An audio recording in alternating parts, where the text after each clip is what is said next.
बच्चों, आज मैं आप लोगों को जड़त्व के बारे में कुछ बताऊंगा।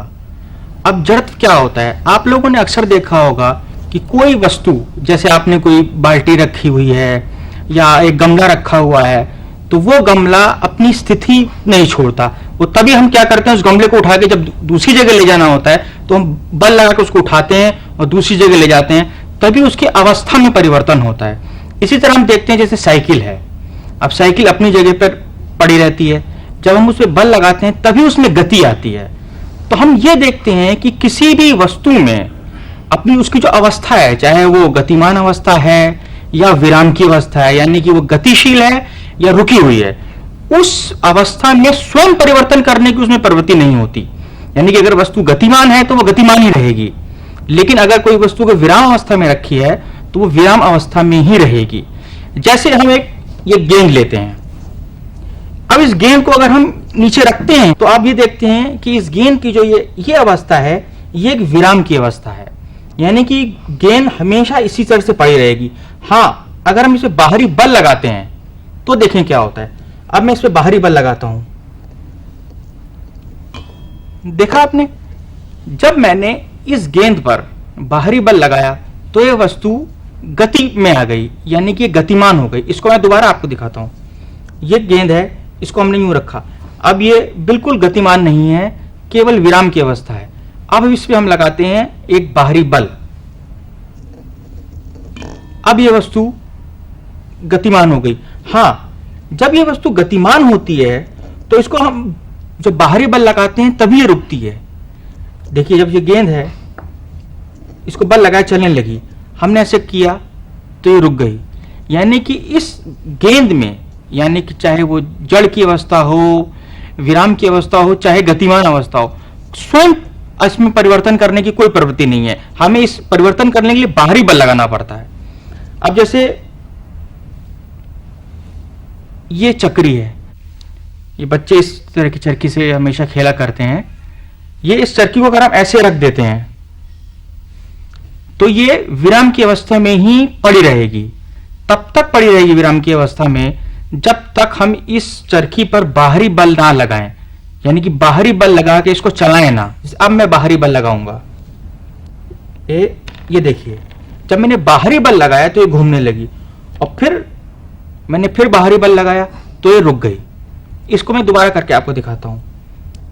ये इस तरह से रखी है, ये एक विराम की अवस्था है इस चक्री की। अब इस चक्री में मैं लगाता हूं बाहरी बल, तब ये घूमेगी।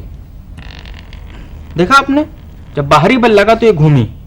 अब फिर मैंने इस पे बाहरी बल लगाया तो इसकी जो गति थी वो रुक गई, यानी कि ये गतिमान से विराम की अवस्था में आ गई।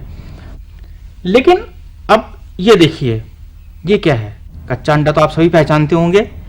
हम ये देखते हैं कि जब इस कच्चे अंडे को घुमाते हैं हम, तो क्या होता है। अच्छी तरह से घुमाइए पहले अंडे खूब।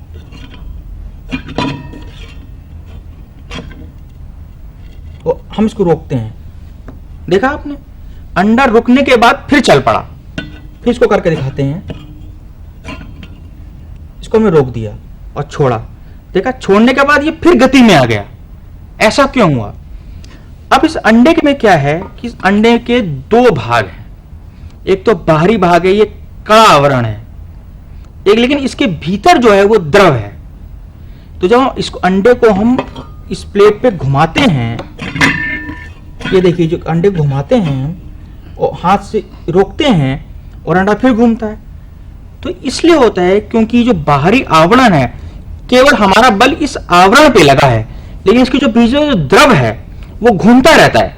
और जब द्रव घूमता रहता है तो अपने इस घूमने के साथ ये कवच को भी घुमाने लग जाता है।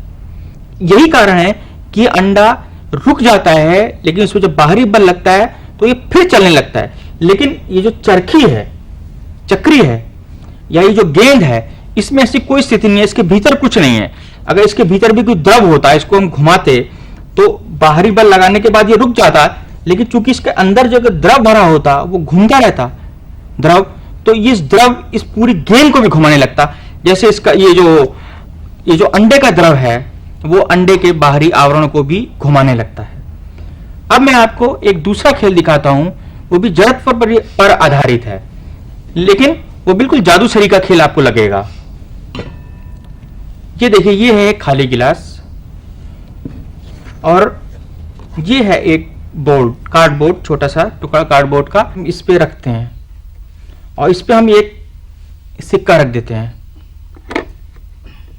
अब इस सिक्के में ये प्रवृत्ति है कि ये अपनी जगह पर रहे।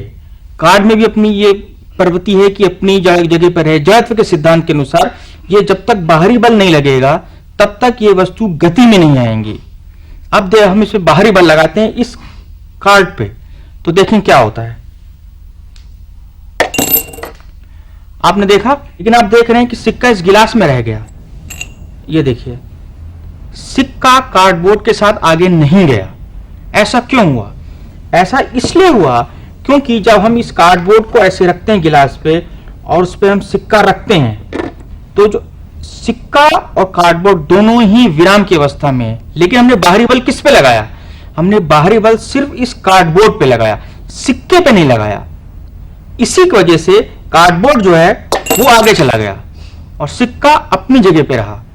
तो ये दोनों जो विज्ञान के खेल थे, जादूसरी के विज्ञान के खेल, इससे आप लोगों को जड़त्व का सिद्धांत अच्छी तरह समझ में आ गया होगा, जिसके अनुसार कोई भी वस्तु उसमें स्वयं अवस्था परिवर्तन करने की स्थिति नहीं होती है। वो तभी अपनी अवस्था परिवर्तन करेगा जब उस पर बाहरी बल लगाया जाएगा।